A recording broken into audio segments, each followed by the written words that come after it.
En el nombre del Padre, y del Hijo, y del Espíritu Santo. Amén.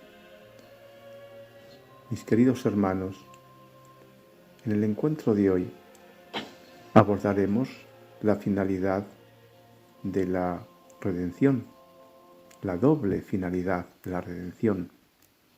Conoceremos también, hermanos, las causas reales de esa separación de la criatura con el Creador, de esa decisión de Adán libre de renuncia a la vida divina, haciendo caso a la voluntad humana. Veremos también, hermanos, cómo es la voluntad humana el árbol del bien y del mal, y el árbol de la vida, nuestro Señor Jesucristo. Importante conocer la coexistencia de Jesús desde el principio, aunque apareciese mucho después, porque en el acto eterno, en el acto único de Dios, es el eterno presente, no hay pasado, no hay futuro. Y la deuda que adquirimos con Dios por cada acto que no pudo desarrollar con nosotros, generamos una deuda por cada vida divina frustrada que no pudo manifestarse a través de nuestros actos y que desemboca en que nuestro Señor Jesucristo tuvo que venir a reparar interiormente, como iremos viendo. Queridos padres Osvaldo, Pietro y Ángel, y querido doctor Tomasini, muchas gracias. Cuando ustedes pueden tomar la palabra. Cristo reinará, y reinará en la tierra, sí, pero en cada uno de nosotros. No es un reinado externo como los reinos del mundo. Por eso es que cuando Pilatos le pregunta, ¿tú eres rey? Él le dice, sí, pero mi reino no es de este mundo. Su reino es un reino del mundo espiritual. Y ese reino es en cada uno de nosotros. Entonces, ahí ya se nota inmediatamente la necesidad de que el hombre actúe en la divina voluntad para llevar a cabo la correspondencia, poder recibir de Dios esa vida que Dios está dándonos, trabajarla en nosotros, hacerla nuestra y corresponderle con la misma vida. Ahora Dios tiene un amor, pero a la par del de Él, y tiene un amor a la par en la destra de Dios. Bueno, cuando el hombre peca, esto no podía ser obligado, no podía ser forzado. Dios es libre y por lo tanto la criatura tenía que ser libre. Por eso es que Dios nos dota con una voluntad libre y con toda la capacidad para poder llevar a cabo una vida, pero una vida sin la unión con Dios. Y entonces ahora sí, ya tenemos la opción para poder decidir y que si decido llevar la vida divina en mí, sea una decisión libre, totalmente libre. Adán recibe esta vida divina en ese insuflar de Dios en él para darle vida. Dios se pone como vida en él. Esto necesitamos puntualizarlo. No sé si valdrá la pena. Yo creo que sí. Si seguimos el relato del Génesis, vamos a entender que Dios estaba en el hombre. O sea, y estaba como parte fundamental del hombre. Nos dice el Génesis que una vez que formó la figura del hombre del barro de la tierra, Dios se insufló su aliento en el hombre para darle vida. Y ya, ahí está el hombre, ya tiene su vida divina aparentemente. Pero le ponen una prueba para que el hombre pueda optar libremente por llevar esa vida. No comerás del fruto del árbol que está en el centro del paraíso, que es el árbol del conocimiento del bien y del mal. Un árbol totalmente rarísimo, porque el fruto de ese árbol nos iba a dar el conocimiento de dos cosas contrarias. Nos iba a dar el conocimiento del bien, pero también el conocimiento del mal. Eso ya suena muy raro. Entonces, ante esto, la pregunta es, ¿el mal existe? La respuesta es no. El mal no existe. No existe por sí mismo. No es un ente, ¿cómo diríamos? Que sea autónomo. Si el mal existiera, no habría más que dos posibilidades. Que fuera eterno, igual que Dios, cosa totalmente absurda, o que hubiera sido creado. ¿Y creado por quién? Por Dios, también totalmente absurdo. El mal es la ausencia de bien. O sea, es más o menos igual a que las tinieblas y la luz. ¿Las tinieblas existen? No. Lo que existe es la ausencia de la luz. Las tinieblas no pueden llegar y ponerse donde hay luz, pero la luz sí puede llegar en donde hay tinieblas y las tinieblas se quitan. Entonces, la parte real es el bien. Entonces, en ese árbol, para que pudiera darle el conocimiento del bien y del mal, quiere decir que ya estaba instalado el bien en ese árbol.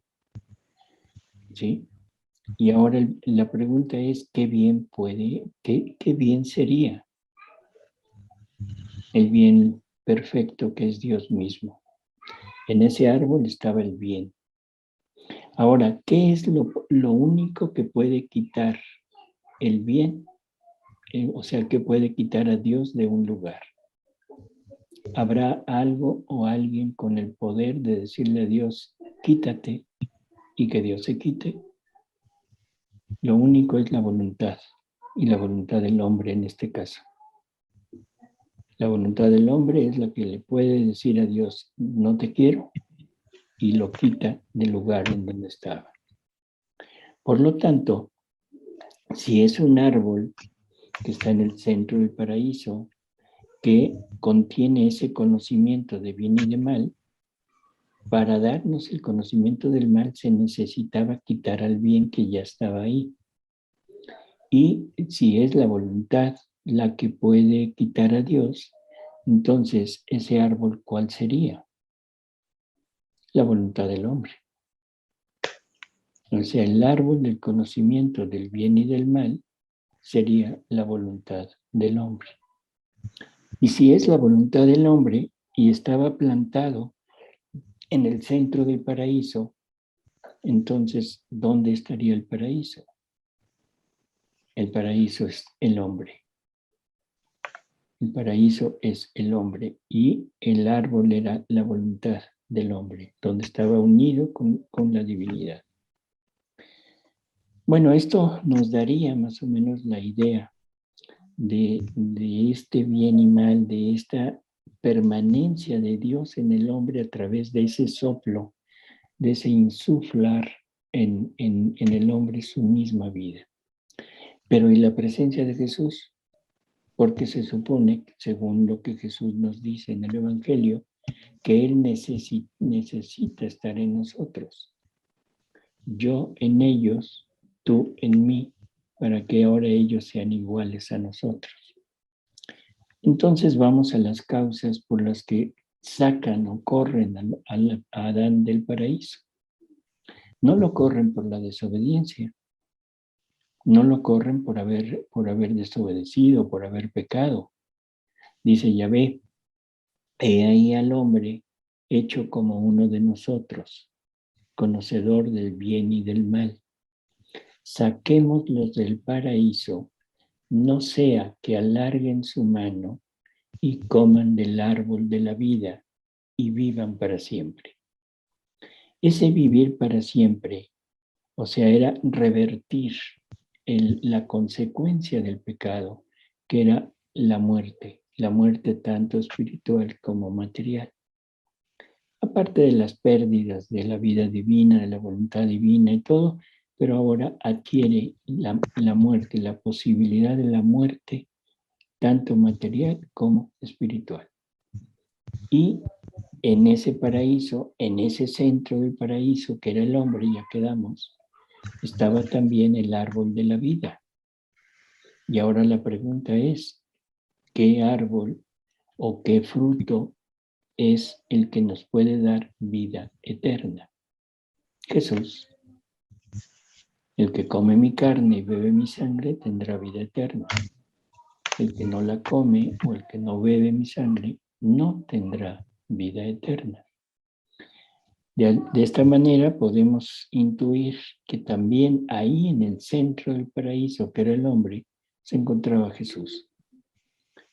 Resulta como ilógico porque vamos a pensar que Jesús todavía no aparecía en el tiempo. Faltaban miles de años para que Jesús viniera. Pero en el acto único de Dios, en ese eterno presente de Dios, ya estaba el hombre. Ya estaba Jesús. Por lo tanto, ahí tenemos ya completada esta manifestación de Jesús y una respuesta a lo que Jesús nos dijo en el Evangelio. Ahora, ya con esto, cuando el hombre le da muerte a esa vida, el hombre adquirió una deuda con Dios, deuda que es de vida divina. Y al mismo tiempo, por la culpa, por haber ofendido, por haber defraudado la gloria de Dios, ahora es una culpa que tiene y esa culpa merece una pena. Esto es lo que Jesús tiene que venir a hacer. El plan de la creación era que Jesús viniera ya en carne, encarnarse en este mundo a reinar.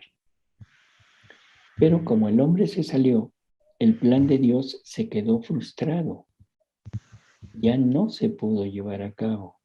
El hombre ya no tenía la capacidad de poder unirse con su creador. ¿Qué es lo que sucede? Que el plan de la creación, del reino, queda aplazado y ahora se ve la necesidad de una nueva obra de Dios que es la redención. Y esta redención ahora, la pregunta es, ¿para quién es? ¿Para el hombre nada más? No, el que más perdió con la desobediencia fue Dios, porque pierde la posibilidad de llevar a cabo su reino en el adextra. Ahora el hombre le frustró su plan, su finalidad. Y por lo tanto, el corrido del paraíso también no fue solo el hombre, también Dios. La redención no es solamente para el hombre. La redención también es para ese plan de Dios, esa finalidad que Dios tenía. Dios tiene que reconquistar su reino. Ahora Jesús, ya entendemos que no viene solamente por nosotros, no viene solamente a salvar al hombre, sino viene a salvarlo porque era necesario ponerlo nuevamente en unión con Él, pero luego tiene que restituirlo, tiene que rehacerlo para volverle a dar todo lo que necesitaba tener para que Dios pudiera llevar a cabo su plan, su reino. Entonces, la finalidad de la redención, la finalidad de Jesús en este mundo, en esta obra de la redención, se cifra en dos ramas. Una rama hacia Dios para restituirle la gloria, para restituirle esas vidas que el hombre le había dado muerte y que habían quedado aisladas. Ya no tenía, Dios ya las había sacado de él, y lo que él saca de él no lo puede volver a meter, porque su plan o su decisión era que el hombre lo viviera y lo introdujera nuevamente en la divinidad.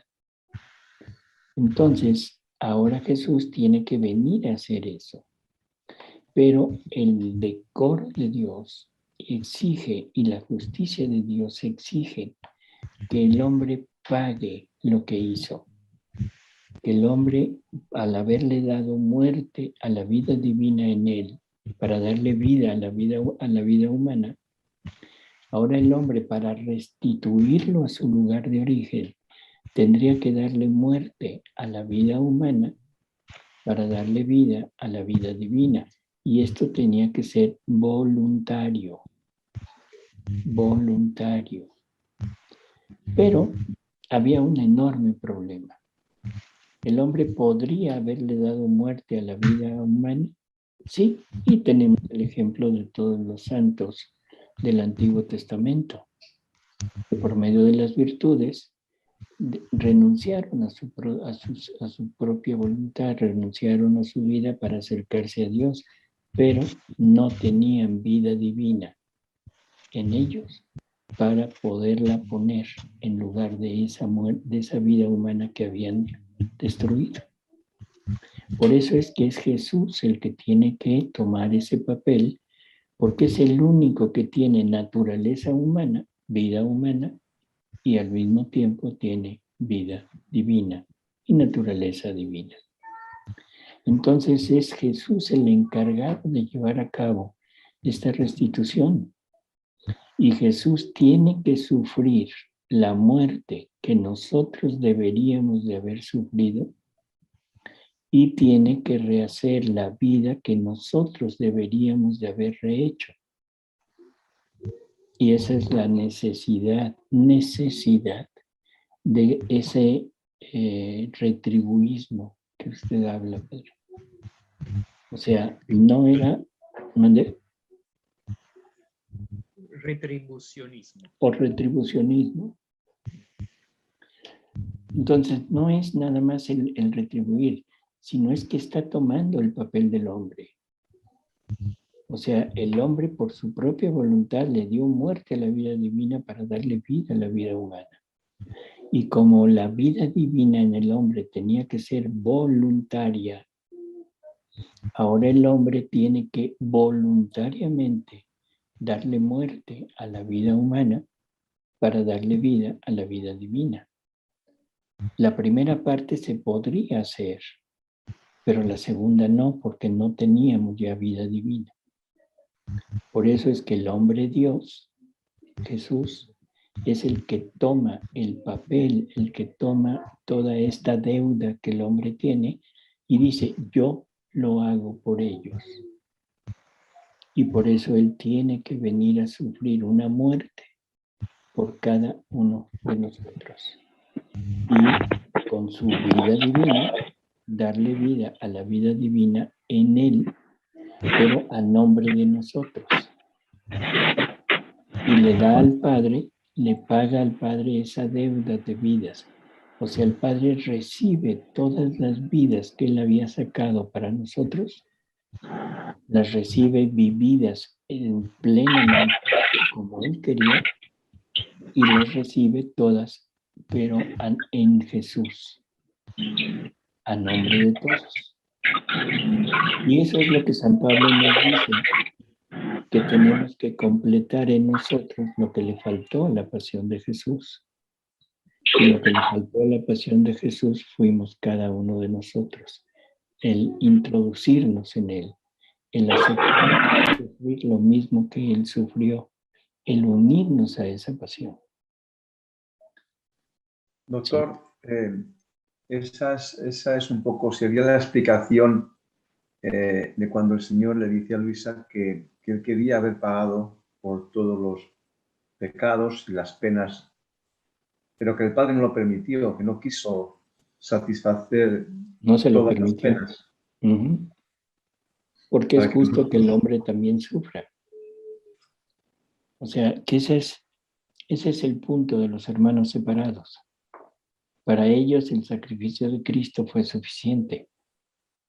¿Sí? Para ellos ya nada hay que hacer con que aceptemos que Jesús vino a pagar por nosotros, ya con eso estamos salvados. Y no, el Padre no lo permitió porque se necesitaba que el hombre también sufriera. Si vemos el Evangelio, cada vez que Jesús llama a alguien, cada vez que alguien quiere unirse a Jesús, siempre le dice, toma tu cruz y sígueme. O sea, es un llamado, pero un llamado a través del sufrimiento. O sea, cuando el hombre peca, se abrió un abismo entre Dios y el hombre. Ese abismo ahora Jesús lo une, pero lo une a través de un puente en forma de cruz. Y el que quiere pasar al otro lado tiene que pasar por ese puente, que es la cruz. En la cruz, Jesús nos deposita a todos en la cruz y a cada uno de nosotros nos pone en ella y nos confía a la cruz. O sea, ese sería, doctor, el vaciarse, ¿no? La necesidad de vaciarnos. Que esa sería la necesidad de vaciarse la criatura para que pueda entrar la vida divina. Así es. Que es exactamente el pasaje del joven rico. Ahí está perfectamente claro. O sea, ¿quieres venir en pos de mí? ¿Quieres salvarte? Cumple los mandamientos. Nada más. No le dijo otra cosa. En los mandamientos estaba ya indiciado esa renuncia a nosotros, porque los mandamientos nos están dando los lineamientos de conducta en lo que debo hacer y en lo que no debo hacer. Y generalmente, o sea, lo que debo hacer es lo que no hago y lo que no debo hacer es lo que hago. O sea, ya estaba esa parte de renuncia.